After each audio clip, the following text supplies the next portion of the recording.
বলবো তো আমি। আমার এরকম হচ্ছে কেন?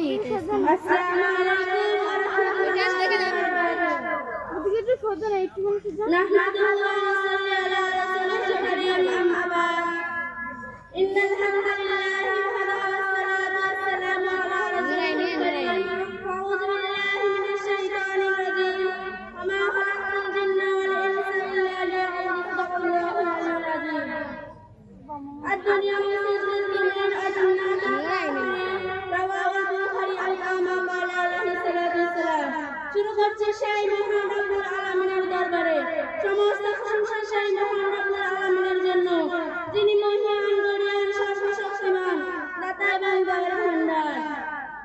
তানার পরে জন্মস্থান আব্দুল্লাহ আল্লাহর মরুদ দুলাল মক্কার জ্যোতি আমিনার প্রতি জানার প্রতি লাখো কোটি দরুদ ও সালাম বর্ষিত হোক।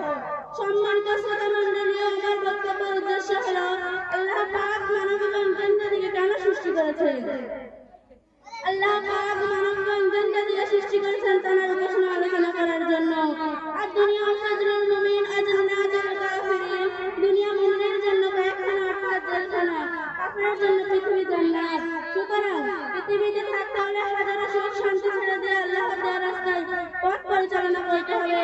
হাজারো ব্যস্ততার মাঝে নামাজ পড়তে হবে, জিকির করতে হবে, রাসূলের সুন্নাহ মোতাবেক জীবন পরিচালনা করতে হবে। এই বলে আমি আমার বক্তব্য ইতি করছি। যদি কোনো ভুল হয়ে থাকে আমার দৃষ্টিতে দেখবে। আসসালামু আলাইকুম ওয়া রাহমাতুল্লাহ।